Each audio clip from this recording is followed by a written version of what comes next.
Çfarë është të dashurosh për ty, Elda? Dashuria është e shkurtër. Nuk mendoj që dashuria është e përjetshme. Njerëzit nuk po dinë më të dashurohen. Mua më pëlqen dualiteti. Flasim për dashurinë, por kam shumë dëshirë të flas edhe për dhimbjen. Unë mbylla syt natën dhe thosha, pse më ndodhi mua kjo gjë? Dhimbjet e mëdha nuk kalojnë vetëm. Para shumë vitesh, unë kam bërë një aksident shumë të rëndë. Suksesi më i madh që njeriu duhet të ketë në jetë dhe në momentet e errta dhe në dhimbje shumë të mëdha është ta doj veten. Nëse do shkruanim një libër, si do e titulloje? Rikthim në dashurinë e vjetër. Jeta nuk më ka dhënë mundësinë që unë të reflektoj shumë për dashurinë. Respekt maksimal dhe një përulje përpara njerëzve që bëhen prindër. Përtej modestisë, unë mendoj që unë dhe bashkëshorti im kemi arritur që erën ta sjellim modelin më të mirë të vetes tonë. Për mua era është gjithçka. Çfarë do të thotë gjithçka për ty? Ja fleura del gjithmonë që nuk kam qarë në asnjë intervistë. Çfarë do t'i thoshe erës në këtë moment?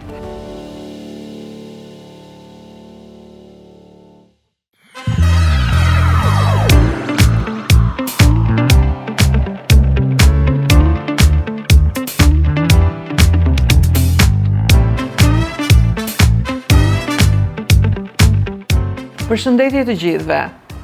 Mund të keni bler librin tim të Ankthit, mund të keni dëgjuar për të, mundet që të keni dëgjuar edhe audiot me atë që zërin edhe timbrin e zërit tim që unë e bëj me shumë dashuri, por ju nuk dini vetëm një fakt. Që të arrija të botoja një libër që flinte aty prej vitesh në zyrtar, ishte vetëm Elda, e cila me aftësinë e saj bindse, më bëri që unë të prenoja dhe të punoja në kohë rekorde për ta nxjerrë në momentin e dur. Dhe sot kam Eldën e Mediaprintit, që ka shumë dëshirë të quhet botuese dhe jo të merret me marketingun, sepse botimi ka një vlerë akoma më të madh. Botimi është krijim, është ndarje vlerash tek të tjerët. Atëherë përshëndetje Elda, kënaqësi që të kam. Faleminderit që pranove ftesën dhe jemi këtu të dyja së bashku. Faleminderit ju e dashur për këtë ftesë, në fakt të dashur, por gjithashtu dhe shumë të veçantë. Ti je në një atmosferë dhe në një mjedis dhe në një energji si kjo e jotja, është vërtet gjë e veçantë. Megjithatë, je bërë gati se mundet edhe ne të pyesim dhe të bëjmë pyetje që të vjesh pak në siklet, nuk e frikë? Jo shumë. Okej, në rregull. Elda, çfarë është Mediaprinti për ty?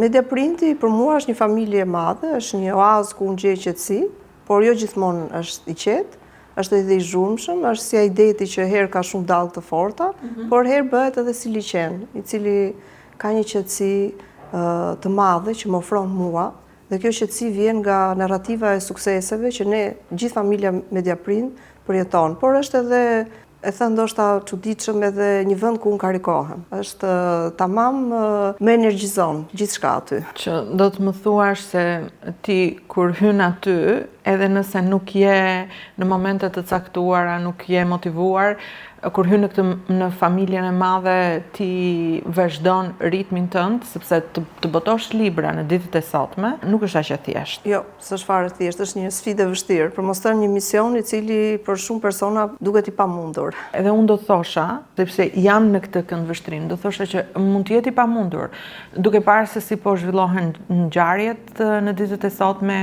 me inteligjencën artificiale. Atëherë, si e shikon Elda këtë pjesë, apo Elda vazhdon akoma te kjo familja dhe ndihet shumë bukur dhe ndihet shumë mirë? E rëndësishme në fakt për një njeri nuk është vetëm të ndihet mirë, sepse nëse ne do duam vetëm të ndihemi mirë, atëherë ne do duam vetëm të kënaqemi egon tonë të brendshme dhe kaq. Patjetër që njeriu duhet edhe të ndihet mirë, por edhe të ketë sukses në punën që bën, sepse patjetër që energjia e mirë, pasioni që ti ke, ambicia që ti ke, dhe jo inati ka shi të tjerëve për të bërë një gjë të mirë, patjetër që duhet të përkthehet në sukses. Nëse nuk përkthehet në sukses, atëherë dy ditë, okay, po ndihem mirë, po kam sukses, atëherë ka diçka që nuk shkon. Unë mendoj që në ditët e sotme teknologjia patjetër që po bën të vetën për na zënë rrugën, për të na futur shumë shkopin në rrota dhe për të treguar që jo, unë jam këtu dhe unë do t'ju mbizotroj. Në fakt të gjithë do të bënte edhe radio para shumë vitesh, edhe televizioni. Biles në vitet kur ka dalë radio, shumë veta, siç lexoj artikujt e asaj kohe, menduan që në këtë moment libri mori fund. Shumë shkrimtarë në fakt në ato vite filluan edhe të pezmatoheshin, por në fakt radio nuk ja doli, as televizioni nuk ja doli.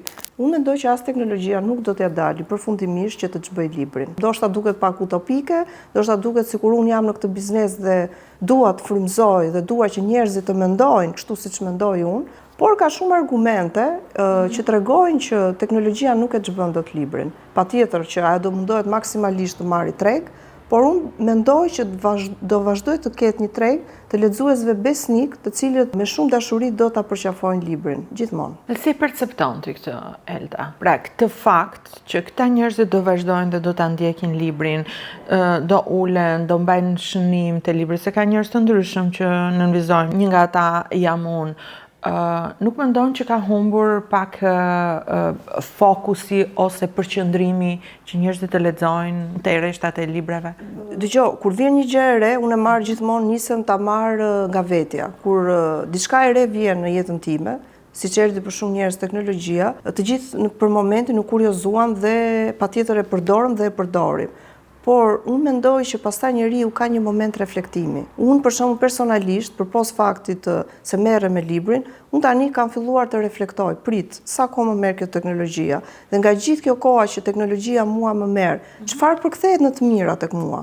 Sepse unë gjej veten, mos bëjmë idealistët dhe njerëzit perfeksionistë, që unë mund të jem duke bërë scroll, më fal që po përdor një term të huaj, në Instagram apo në Facebook, por në fund të ditës çfarë po bëj?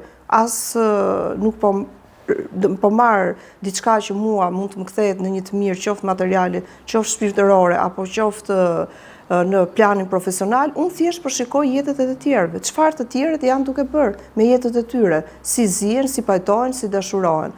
Nuk po më kthehet kjo teknologji në një të mirë materiale dhe unë për ta lidhur me pyetjen tuaj mendoj që dhe këta lexues kanë vrapuar ta përqafojnë teknologjinë, por tani mendoj që bota është në një moment reflektimi. Çfarë teknologjia ne po na jep? Unë po shikoj që ne po distancohemi më shumë me njëri tjetrin. Unë shikoj shumë mikesha të mia, të cilat nëpër mesazhe janë shpreset më të mëdha të dashurisë, të emocioneve, të mos ndrydhjes madje të emocioneve, ndërsa kur i takoj në rrugë ose në biseda shumë të gjata që bëj me to, nuk janë asnjë dhjetë atyre që shprehin nëpër mesazhe. Njerëzit nuk po dinë më të dashurohen. Njerëzit nuk po dinë më të shprehen. Domethënë teknologjia ka filluar të bëjë deformime të forta të ndjenjave tona, të shtypjes së emocioneve tona dhe mendoj që po na hyn thellë dhe në inteligjencën emocionale. Por kështu siç e mendoj unë, të paktën në bisedat që bëj me shumë njerëz, mendoj që kanë filluar ta mendojnë dhe shumë të tjerë. Dhe po rikthehen tek libri. Atëherë, kjo që ti sapo më the, më kujton një reflektim timin sot në mëngjes. Unë po mendoja se çfarë dhurate duhet i bëja unë vetes time. Dhe një nga këto dhuratat ishte që unë do t'i vë kusht vetes time për 40 ditë që të mos bëja të scrollin. Sepse e konvertova me pjesën tjetër, se ku janë të mirat dhe ku janë përfitimet dhe ku është humbja ime. Dhe ajo që ti sapo më the për inteligjencën emocionale, unë vazhdoj të lexoj dhe të lexoj pafund për të dyja, pra edhe pro edhe kundër të dyja dimensioneve. Dhe në ditët e sotme, duke parë ndryshimet, kompanitë po i reduktojnë njerëzit dhe nëse do kishin 10 punonjës, sot mund t'i çojnë deri në 3, por ajo e cila do vazhdoj të rritet është aftësia e qenies njerëzore, për sa i përket reagimit ndaj emocioneve, për sa i përket figurës së leadershipit, për sa i përket të kuptuarit të personalitetit të tjetrit, për sa i përket pozicionit si lider. Këto deri në këtë moment nuk ka arritur akoma t'i zëndsoj. Dhe po këto vlera dhe këto element të qenies njerëzore, mendoj se vjen ndërmjet të lexuarit, të implementuarit të emocioneve dhe të diskutuarit me njerëz të cilët ne flasin dhe bashkëpunojnë. Më përmendë pak më lart që njerëzit kanë haruar të dashurojnë. Dhe çfarë është të dashurosh për ty, Elda? Si e koncepton? Të dashurosh për mua është që në atë moment ti të jesh dy njerëz. Një njeri i cili duhet jetë aty për të kryer detyrat e ditës, dhe një njeri tjetër i cili del nga vetvetja dhe ka një shpirt të lirë, i cili fluturon drejt asaj që ti do dhe mendon gjatë gjithë kohës për atë gjën, imagjinon, pasionohet dhe jeton për atë gjën.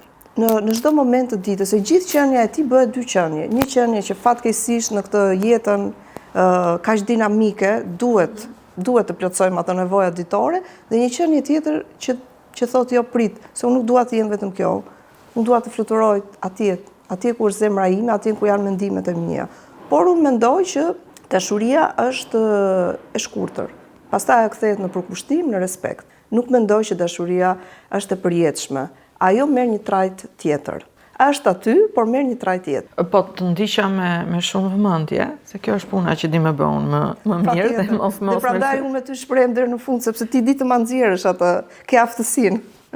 Po kam aftësi të bëj edhe për qarë, Elta.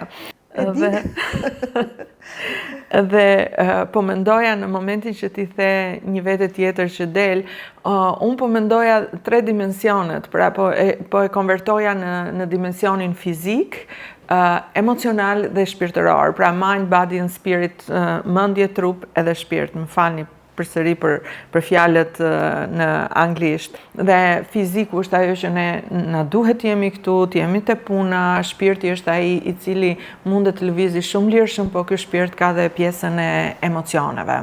Elda, ti më fole për dashurinë dhe mua më pëlqen dualiteti.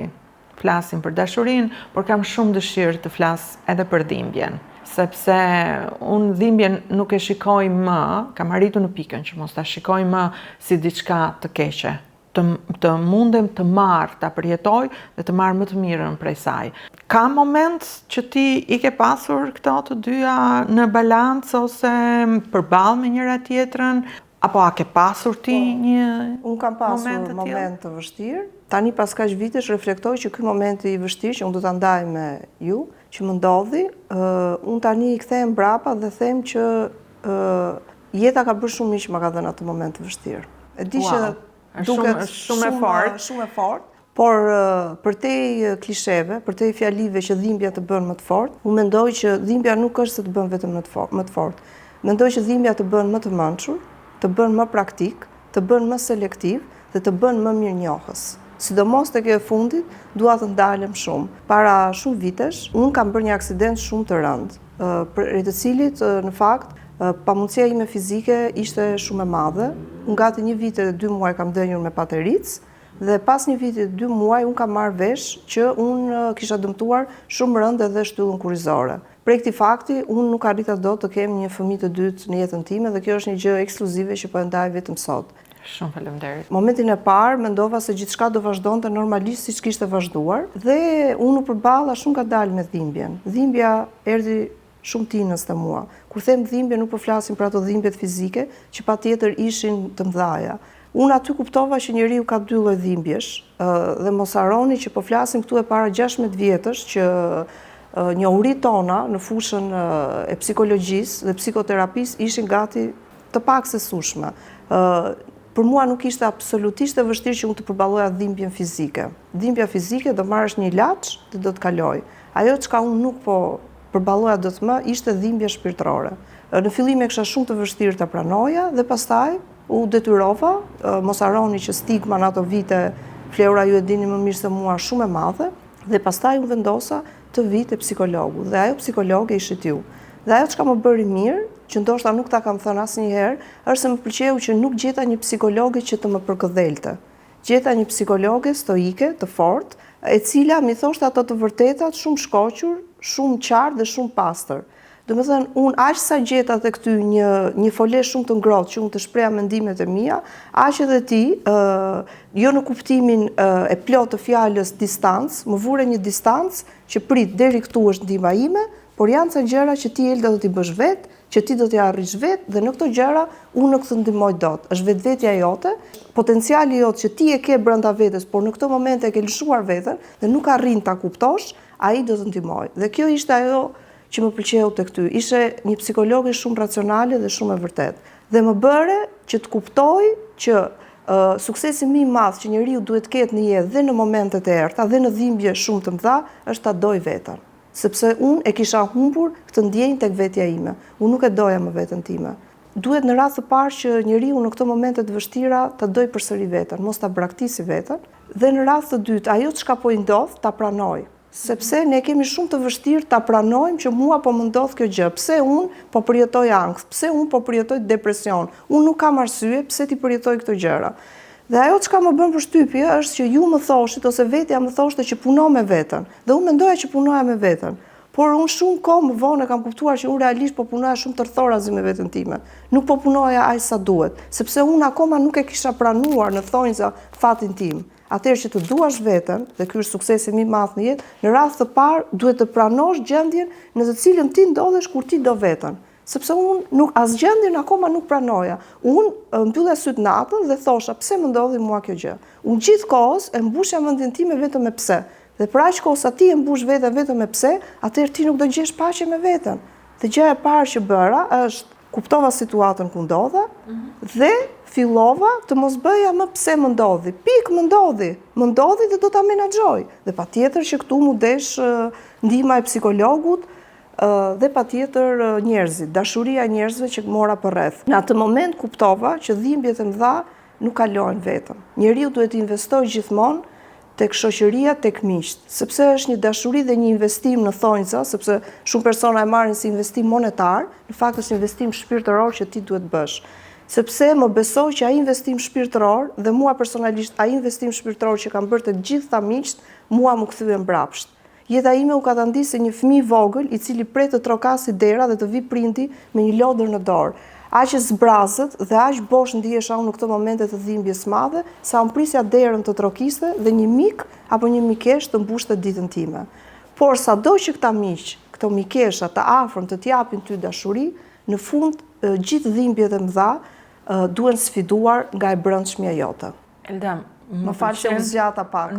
Po isha shumë e frymzuar. Kjo është arsyeja që unë të lash të flisje. Kjo duhet në këto momente të nxjerrë pjesën më brillante të shpirtit edhe të emocioneve të tua. Dhe më pëlqen fakti i shpjegimit të dhimbjes. Diku kam dëgjuar dikë që fliste se në një aksident kishte humbur gjithë perceptimet dhe nuk po ndjente më dhimbje. Unë menduaj që do ngelej në karige me rrota dhe kjo shokoi jashtëmase. Në një moment caktuar filloi, pas shumë pune trajtimeve, filloi që të ndjente. Por në momentin që filloi të ndjente veten e vet, trupin, gjithçka, paralelisht kishte edhe dhimbjet. Dhe aty kuptoi vlerën më të madhe të dhimbjes, se që të kesh dhimbje, do të thosh që ti je i gjallë dhe ti jeton. Ti më shpreh shumë bukur dhimbjen fizike, dhimbjen shpirtërore. Dhimbja shpirtërore është përcaktuar nga shumë njerëz, të cilët mua më kanë besuar gjithë veten e tyre, gjithë qenien e tyre, gjithë shpirtin e tyre. Dhe më ka thënë që kemi kaluar këto dhimbje fizike, sa na ka rënë të fikt nga dhimbja, por kur kemi pasur këtë dhimbjen shpirtërore ka qenë akoma dhe më e madhe. Në çfarë niveli të çojë ty kjo dhimbje? Pra si kjo dhimbje të rriti ty? Mua më rriti shumë si njeri në radhë parë dhe unë mendoj që sukseset e njeriut nuk duhen parë sa ai arrin në karrierë, por sa ai arrin me sukseset e veta, me ato fitoret e vogla që ka brenda vetes, që shumë veta të tjerë ndoshta nuk i kuptojnë, por rëndësishme është që t'i kuptojmë ne. Ndërgjegja jon, qenia jon, dhe shpesh ndoshta edhe terapistët. Unë mendoj që përpos të lexuarit kudo si klishe që një njeri që nuk ka provuar dhimbje nuk ka jetuar, unë e kam të provuar tek vetja. Një njeri i cili nuk e ka provuar dhimbje shpirtërore, unë nuk i trembem më dhimbjes fizike, unë nuk kam frikë më të më vijë dhimbja fizike, sepse dhimbja fizike është shumë e kalueshme para asaj shpirtërores. Lufta me veten është për mua është lufta më e vështirë. Lufta më e errët dhe lufta ku ti do të bësh dy qenie. Një qenie që të jetojë aty me dhimbjen, të përballoj, dhe një qenie tjetër që të bëj punët e përditshme, të fluturoj, të vrapoj, të miqësohet me njerëz, të bëj përditshmërinë e vet. Unë mendoj që dhimbja, siç e përmenda edhe më parë, të bën në radhë të parë të ulesh egon, sepse në momentin kur më ndodhi aksidenti, unë nuk isha përjetuar në jetën time ndonjë gjë, hiq këto gjërat e vogla, hiq e bajamesh, më the të thash. Unë atë moment e doja veten time, por fillova ta dua pak me këmbë në tokë, sepse unë isha kthyer në një narcist të dashurisë ndaj vetes. Do të thënë, e doja veten time deri në egoizëm. Dhe kjo lloj dhimbje mua më bëri të reflektoj prit se dashuria për veten ka një masë. Deri në çmas do ta duash veten, sepse ty po të bën dëm kjo dashuri e tepruar për veten. Unë isha bërë alert ndaj çdo lloj dhimbje trupi që kisha dhe mua në fakt nuk po më dëmtonte më kjo dhimbja fizike që unë kisha, mua po më dëmtonte kjo dhimbje shpirtërore. Dhe po më thoshe që unë po e doja veten deri në ato detaje dhe në formën narcisike. Do mendoja që nuk ishte dashuri për veten, ishte frikë. Ishte frikë. Frikë nga e panjohura, frikë nga e nesërmja.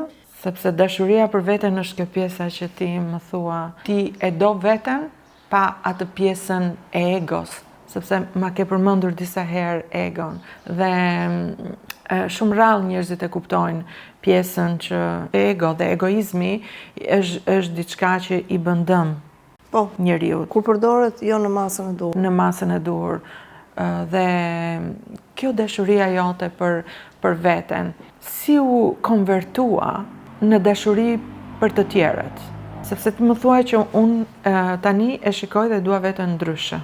Dhe kjo dashuri investuar tek njerëzit e tjerë. Si u bë kjo përhapja?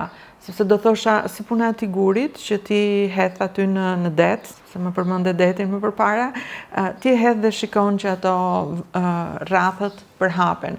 Kështu do mendoja ose do vizualizoja unë, pra ti me dashurinë, me përkushtimin dhe me pranimin e vetes, je në qendër dhe pastaj janë ato rrathët që përhapen dhe këta janë miq dhe njerëzit e tu. Si e bën Elda këtë gjë? Në rast të parë, unë mendova që unë kisha një mision që këtë gjë ta ndaja. Që njerëzit, nëse do ndodhesh në situata të tilla, me aq sa mund të jepja unë atë ndihmën modeste, se patjetër që ndihma profesionale është kryesorja, të dinin, domethënë çfarë po ju ndodhte. Dhe në një farë mënyre unë u ktheva në një mini shpërndarse të dashurisë dhe të përvojës time tek të tjerët. Në raste pare bëra sepse vetë nga natyra jam një njeri që kam dëshirë të ndaj gjërat e mia, emocionet e mia, nuk jam njeri që i mbaj vetëm për vete. Kjo në rast të parë mendoj që ç'është e karakteri dhe personaliteti, domethënë nuk jam një njeri i mbyllur, dhe dyta mendova që për aq kohë sa unë i mbajta eksperiencën time, emocionet e mia të ndrydhura, nuk i lash të përshfaqeshin, unë vetëm keq i bëra vetes. Dhe fillova të reflektoj, në qoftë se unë këto dëshira, këto emocione në këtë rast, dëshira gjë tjetër, do t'i ndaj me të tjerët, nuk do t'i ndrydh brenda vetes. Në rast të parë, jo e parë me egoizëm, unë po i bëj mirë vetes, sepse unë nuk po i ndrydh dëshirat e mia, emocionet e mia, më fal. Dhe së dyti po i bëj mirë, mendoj me atë modestinë time dhe të tjerëve, që unë këto eksperjenca, këtë dashuri, këto emocione dhe këto përjetimet mia po i ndaj me të tjerët sepse unë kam përshtypjen që në një moment e errët ne reflektojmë për ato çka miqtë tanë kanë thënë kur kanë kaluar momentet e tyre të errta. Unë kam cikatur, kam marrë diçka nga ndodhitë e tyre, nga eksperjenca e tyre dhe e kam përkthyer në diçka shpëtimtare te vetja ime kur më ka ndodhur një situatë ngjashme. E di që duket pak utopike, ndoshta po ta shpjegoni me një rast konkret do ishim më eksakt në atë çka shpreh. Por unë mendoj që gjithmonë të shprehurit, të ndarit, të sherit, eksperiencave, emocioneve me të tjerët, është një investim i mirë, është diçka e mirë për të gjithë. Më ke treguar shumë element të jetës tënde. Nëse do shkruanim një libër, si do e titulloja librin e jetës tënde? Pyetje pak e vështirë, me thënë të drejtën dhe shumë e mençur, nuk ma ka bërë njëri deri më sot. Që të viteve përgjigje e pyetjes tënde duhet të shpjegohem pak. Në jetën time unë kam dashur shumë librin. Aq sa zysha ime letërsisë në thonjza e ka ngelur hatri kur unë kam vazhduar për ekonomik. Por në vitet që unë vazhdova ekonomikun, ishte shumë e vështirë që ti të mbijetoj me letërsi. Unë kam dashur të bëhem kritike letrare. Në librarinë modeste të qytetit nga vi, unë kisha aq shumë dëshirë të blija libra, sa ndonjëherë në pamundësinë financiare të atyre viteve të errta si për gjithë shqiptarët, unë i blija librat me shoqen time të ngushtë dhe i ndanim bashkë. Një muaj mbante ajo filan libër në librari, në bibliotekë një muaj e mbaja unë. Kjo është shumë e bukur. Sinqerisht, dhe bilesa libra ngelen ashtu, ca ndej, ca këndej. Dhe pasioni im për librin ka filluar që e vogël. Unë kam dashur librin. Për mua libri, ndoshta me atë modestin time, aq sa kuptoja, unë kuptoja që Shqipëria ku unë u rrita, ku kalova fëmijërinë ishte një Shqipëri e zymë, por nuk kuptoja dot më shumë se aq. Dhe unë në prallat e vëllezërve Grimm apo në novelat e Zweigt, unë fillova të përhumbem dhe fillova të kuptoj që ishte një realitet ndryshe nga ai që unë jetoja, por që nuk kisha forcën dhe ndoshta pjekurinë ose mençurinë në ato vite, ta thoja me zë të fortë që ky realitet mua nuk më pëlqen. Dhe me sa kuptoj tani, unë realitetin që më pëlqente e gjeja te librat. Pra, libri ishte një dashuri ime e cila unë nuk mund t'ja përkushtoj gjithë vitet e mia, u detyrova për arsye ekonomike të bëj profesione të tjera. Prandaj që të kthehem te pyetja jote, tani që unë jam rikthyer, kam vite që jam rikthyer librit, unë mendoj që ndoshta titulli i librit do ishte Rikthim në dashurinë e vjetër. E di që ndoshta është një titull klishe, shumë i dëgjuar, por vërtet e mua ajo ka ndodhur. Unë jam rikthyer te dashuria e vjetër dhe te pasioni im i kahershëm. Mendja ime fillon edhe mendon të tjera për të zhbërluar pak tek ato dashuritë e vjetra, po e lë me kaq Elda. Atëherë tek libri yt, në vazhdimsi, cili do ishte një kapitull që ti do doje të shkruhej, por kur të lexohej njerëzit të merrnin diçka, pra të mësonin diçka. Rritja profesionale dhe mënyra se si unë i menaxhoj, se si unë mendoj, se i menaxhoj marrëdhëniet me njerëzit dhe me punën. Kam punuar shumë me veten, kjo është një shprehje në fakt e huazuar nga ty, që të jem një mal i fortë dhe një liçen i qetë. Sepse unë realisht e pranoj që nuk jam gjithmonë mal i fortë dhe liçen i qetë, po kam punuar shumë me veten.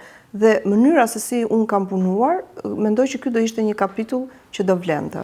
Elda, kujt do t'ja dorëzoje ta shkruante këtë librin? Do ma besoje mua apo një? Jo, ndoshta vetëm ty, sepse ti më njeh edhe ato skutat e mia të errta. Plus që ke pasur shumë durim të më dëgjosh. Nuk besoj që ka pasur njëri të durim të më dëgjoj sa ty. E filluam, vazhduam me librin, dhe Elda po mecën shumë këndshëm me buzëqeshje. Elda, a do doje të flisje për dashuritë tua? Unë nuk është se nuk flas, po nuk mendoj që jam në një stad akoma që mund ta përkufizoj me një fjalë. Kam pak rrëmuj kokën në për këtë temë. Sinqerisht, do doja që të kisha më shumë kohë reflektimin në jetën time. Jeta nuk ma ka dhënë mundësinë që unë të reflektoj shumë për dashurinë. Duhet ndoshta një moshë tjetër dhe një pjekuri më e madhe jetësore dhe një kohë më gjatë reflektimi që ti të jesh ekspert i përgjigjes së kësaj pyetje. Edhe unë e thash shumë për rreth, por tani po e them drejt. Si është marrëdhënia jote me bashortin? Se ti janë shkalove, por është një marrëdhënie mirë, është një marrëdhënie e qëndrueshme, patjetër që si çdo çift shqiptarësh, si çdo çift njerëzor në fakt ka ulje ngritjet e veta, do t'ishte për mua diçka jo e vërtetë nëse do thosha që dashuria jon vetëm lulëzon, është perfekte, ne nuk zihemi kurrë. Unë mendoj që ne tani kemi arritur një stad të dy pjekurie, sepse të dy në fillim luftonim për të zënë atë vendin kryesor mbi zotrues, dhe mendoj që të dy në heshtje kemi gjetur, si të thuash, një të mesme, se çfarë roli do bëj njëri në një marrëdhënie dhe çfarë roli do bëj tjetri. Domethënë kemi vënë një kod të heshtur, të kuptueshëm, e kuptojmë të dy se çfarë fushë do mbuloj bashorti dhe çfarë fushë do mbuloj unë. Dhe patjetër që respekti ndaj njëri tjetrit, unë mendoj dhe mirëkuptimi është shumë i rëndësishëm për të pasur një marrëdhënie të qëndrueshme. Nëse nuk ka respekt, nuk ka mirënjohje, nuk ka dashuri, mendoj. Nuk mund të mbahet dot dashuria në këmbë, familja dhe lidhja e konsoliduar nëse nuk ekzistojnë këto dy elementë. Po patjetër i rëndësishëm është dhe besimi. Ne kemi pasur shumë besim gjithmonë te njëri tjetri. Edhe kjo që ti sapo the, më bëri të kujtoja diçka shumë të bukur, që ka të bëjë me kërkesën e individit në jetë. A dëshiron ti një partner për pasion, pra për dashuri, apo kërkon një partner për jetën, sepse të dyja nuk mund t'i kesh. Dhe ky partneri i jetës është ai me të cilin ti do ndash gjithçka, edhe në momentet më të bukura, edhe në momentet më të vështira, edhe në mirëkuptim, edhe në besnikëri, edhe në komunikim, pra është e gjitha një e tërë. Kurse partneri për pasion, pastaj ka ca vlera dhe veçori të tjera në jetë. Më the në fillim të bisedës që ke një fëmijë. Kam një vajzë, Era. E kisha shumë të rëndësishme që t'i vija një emër shqiptar. Po, më pëlqen shumë. Për mua Era është gjithçka. Çfarë do të thotë gjithçka? Ja fleura ja del gjithmonë që nuk kam qarë në asnjë intervistë. Era është oazi i qetësisë të dyve. Era ka marrë gjërat më të mira tonat. Era është vërtet e qetë si liçeni. Nuk e di nga ka ngjarë që është kaq e qetë, sepse të dy prindrit e saj mundohen të jenë të qetë si liçeni, por nuk janë. E pranojmë. Jemi gjithmonë duke luftuar me këtë vesë, biles Benjamin Franklin në Mos Gaboj thoshte një shprehje shumë të bukur, që njeriu është gjithmonë në luftë me veset e tij, do t'ja modifikoj pak, do të jetë gjithmonë në paqe me armiqt dhe me fqinjet e tij dhe të mundohet të bëhet versioni më i mirë i vetes. Përtej modestisë, unë mendoj që unë dhe bashkëshorti im kemi arritur që Erën ta sjellim modelin më të mirë të vetes tonë. Ajo ka ndërthurur dhe mendoj që ka implementuar karakteristikat më të mira që ne të dy kemi. Ka një qetësi për t'u admiruar. Është një fëmijë i cili nuk revoltohet kurrë, nuk kërkon kurrë, është gjithmonë në paqe me veten dhe me çka ka përreth. Sa unë ndonjëherë i them, mami di ta ngresh zarin, mami di të revoltohesh, sepse shëqyr Zotit, edhe në familje ke goxha shpirt revolte, ke goxha zë të ngritur. Ai fëmijë është gjithmonë i paqët. Dhe si ndjet Elda si prind? A e ke përmbushur misionin tënd si prind? Më preke pikërisht një temë dhe një pyetje që unë e kam këtu gjithmonë. A kam punuar unë maksimalisht me fëmijën tim, që ai të jetë versioni më i mirë i vetes dhe i shoqërisë. Kjo është një pyetje në fakt me dilema, me shumë dilema, dhe unë mendoj që vetë prindërimi është një profesion tek i cili ti gjithmonë duhet të përmirësohesh, të mësosh, më thënë nuk ka asnjëherë një limit. Si në shkollë që ti merr një diplomë dhe në fund diplomohesh për ekonomik, juridik. Prindërimi është një shkollë më vete, një shkollë e cila nuk përfundon kurrë. Unë mendoj që kam bërë më të mirën që mundja, por siç thotë edhe një shprehje nëna ime, e cila ka qenë arsimtare, prej 35 vjetësh, thotë që prindi i më i mirë u bëra tek fëmia i tretë. Çka do të thotë që siç rritesh ti si njeri, rritet edhe prindërimi. Kështu që unë mendoj që kam bërë diçka, por a kam bërë mjaftueshëm, këtë nuk e di. Këtë do ta tregoj koha, sepse unë mendoj që prindërimi është profesioni i cili nëse ti gabon tek fëmia jot, është i vetmi profesion i cili lë gabime dhe lë shenja të pariparueshme në karakterin dhe personalitetin e fëmijës. Pra, mendoj që ky prindërim sa mirë unë e kam bërë, do t'i japi frytet në një moment caktuar. Dhe nëse unë nuk kam prindëruar siç duhet, atëherë kjo do duket tek kur fëmia im të dalë në jetë. Patjetër që ne në jetën që jetojmë jemi të ndikuar nga mjedisi, nga shoqëria, por unë mendoj që familja është baza. Mënyra si prindërojmë ne është kryesorja për mos thënë 70% të formimit të personalitetit të fëmijës. Kjo është arsyeja që unë në karrierën time, Elda, nuk kam punuar me fëmijët. Dhe ndihem pak borxhlie ndaj vetes, ndaj profesionit dhe njerëzve të cilët më kanë besuar. Por unë ndaj të njëjtin mendim. Fëmia është gjëja më e rëndësishme dhe përtej saj nuk ka. Është më me vlerë, është gjithçka që ti the. Që të punoj me këtë fëmijë, unë mendoj se duhet punuar më përpara me prindin. Unë nuk mund të punoj me një fëmijë i cili do shkojë në të njëjtin ambient dhe do vazhdoj si një ditë më parë, nëse prindrit nuk ndryshojnë. Këtu do t'i bërja një thirrje prindërve të investojnë te kjo pjesë, sepse është pjesa më e rëndësishme, më me vlerë, më e bukur dhe më e rëndësishme në jetë.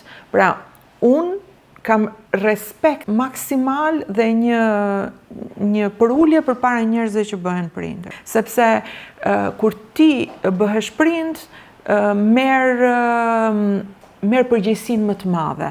Ka dhe një variant tjetër që nëse ti nuk bëhesh prind nuk rritesh ndonjëherë, se është një përgjegjësi shumë e madhe, por po e lë pak më. Kam dilema edhe për këtë pjesën, po kjo do hapi shumë debat për pjesën e respektit ndaj njerëzve që bëhen prind.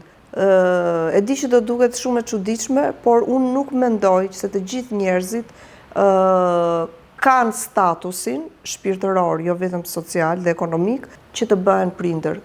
Ka shumë njerëz që do ishte më mirë të mos ishin bërë prindër. Okej, do e diskutoj në një moment tjetër, se po e hyra kësaj pastaj do t'i hyun me shpatë shumë të madhe. Njeri i cili vendos të bëhet prind, duhet të përgatitet, pa dashur të bëjë mentoren, me gjithë që janë e tij që ai do bëhet prind. Duhet të mbajnë mbi vete të gjithë përgjegjësitë që atij në këtë moment i takojnë. Shumë njerëz mendojnë se të prindëruarit është diçka shumë e thjeshtë, është si një gotë limonad dhe kaq. Në fakt prindërimi për mua është profesioni më i vështirë. Nuk mund të ketë njeriu sukses në çdo lloj fushë, por i vetmi profesion që unë mendoj që të sfidon është prindërimi. Dhe njerëzit, kam një thirrje, duhet të lexojnë më shumë libra për prindërimin. Unë shikoj një qasje shumë të madhe për të lexuar libra për biznesin, kemi një dëshirë shumë të madhe të bëhemi të pasur, që nesër mundësisht të lexojmë sa më shumë për biznesin, por kemi shumë pak dëshirë të lexojmë për prindërimin. Këtë e kam parë edhe te libri që Shtëpia Botuese ka nxjerr, por këtë e shikoj në përgjithësi edhe tek botimet të tjera. Ne akoma, qofsha e gabuar, mendojmë që prindërimi është diçka e cila mësohet me eksperiencë. Pra me eksperiencë unë bëhem prind i mirë, po fëmia jot nuk ka kohë që ti të marrësh eksperiencën dhe të bëhesh prind i mirë. Fëmia jot të do me një uri prindërore që në momentin që ti e merr në krah. Më pëlqeve shumë kur the që njeriu duhet të përgatitet. Dhe në profesionin tim, unë kam njerëz të cilët, prandaj dhe unë vazhdoj vetëm me pjesën e bukur, me respektin edhe me vlerën dhe me dashurinë, sepse ka prej tyre që përgatiten, vinë në terapi, vinë në trajnime, investojnë te vetja, që të kuptojnë, të shërojnë, do thosha në thonjza, sepse ne nuk kemi një fjalë të mirëfillt për healing, të shërojnë veten e tyre, traumat e tyre dhe gjithçka që mund të kenë të mbartur, në mënyrë që këto të mos i transmetojnë tek fëmijët e tyre. Dhe pjesa e gjeneratës, pra e transmetimit të problematikave, të traumave, të mendimeve të shtërmëruara, do të thosha, nga një brez në tjetrin, duhet të ndërpritet diku. Dhe gjëja më e bukur që mund të bëj një prind në ditët e sotme, që ta ndërpresi duke shëruar veten në mënyrë që të investohet më bukur, më fuqishëm tek fëmijët dhe nuk ngelet vetëm aty. Këta fëmijë nuk janë vetëm të tut apo të një individi. Këta fëmijë janë njerëzit e së ardhmes edhe të shoqërisë. Elda, unë të falenderoj dhe më pëlqen shumë këndvështrimi yt shumë i prerë edhe te prindërimi. Ne me shumë dashuri po i afrohemi fundit dhe unë kam bërgati këto kartat, e hodha një ide që t'i bënim. Pra me sfidat vogla. Po, me sfidat vogla. Por ti nuk i ke parë akoma këto karta. Ke të drejtën të zgjedhësh 3. 3? Dhe të përgjigjesh. Atëherë, mezi është si puna e 3 triologjisë jetës, fillimi, jeta dhe fundi. Libri jot. Libri im. A e ndjen që ke qenë gjithmonë i destinuar të bësh atë që po bën? Unë ndjej që jeta mua më ka përkëdhelur. Dhe përderisa unë mendoj që jeta mua më ka përkëdhelur, unë mendoj që jam e destinuar të bëj atë që kam dashur. Është shumë e rëndësishme që njeriu të bëj atë që do të bëj. Jo të gjithë në jetën që jetojmë, kemi mundësi të bëjmë në çdo moment të jetës tonë atë që duam të bëjmë. Më pëlqen kjo për këtë lise e paraqet në gjithçka. Jo, dua të jem mirënjohëse jetës, me të gjitha gjërat që më ka dhënë, me të gjitha ngjyrat. Jeta mua nuk më ka dhënë vetëm dhimbje, duhet ja pranoj që më ka dhënë dhe dashuri, edhe më ka përkëdhelur. Se nëse unë jetën do ta fishkulloja në çdo moment, atëherë edhe jeta do më shikonte ndryshe. Cila është një pjesë e të qenit e rritur që mendon që e ke kuptuar gabim kur ke qenë fëmijë? Jeta e Shqipëria, tranzicioni, ekonomia, historia, sidomos historia. Unë një tjetër pasion që kam është historia, ndoshta kjo nuk është kaq thelbësore në jetë, por dua ta them që mua më dhëm kur njerëzit nuk ma tregojnë historinë e vendit tim ashtu siç duhet. Më ka dhëmbur, ndoshta për shumë të tjerë është diçka kalimtare, punë e madhe se dita historinë e vendit tim siç duhet. Jo, mua më ka dhëmbur. Më ka dhëmbur shumë dhe mendoj që nëse historia e vendit tim do më ishte treguar ashtu siç duhet dhe unë disa pjesë të karakterit tim do t'i kisha formësuar ndryshe. Më kujtove në një seancë që unë isha kliente.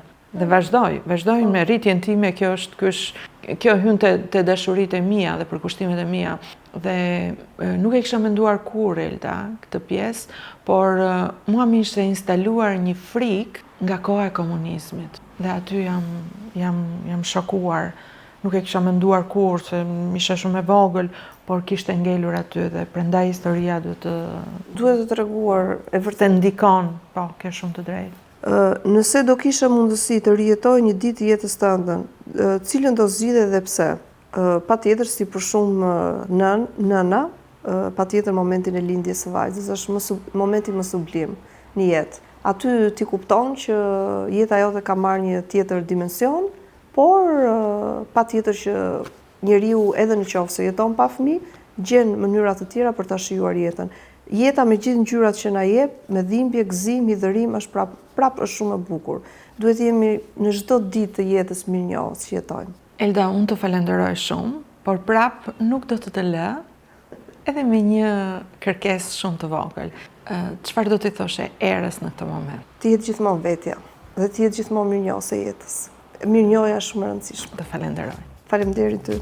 Më zhdapet duke qarë. Më zhdapet. E kam shijuar shumë, e kam këtu. Tjera të përqafoj, e kam shijuar shumë. Dhe më ke dhënë një luks që nuk e kemi në ditët e sotme të qaj.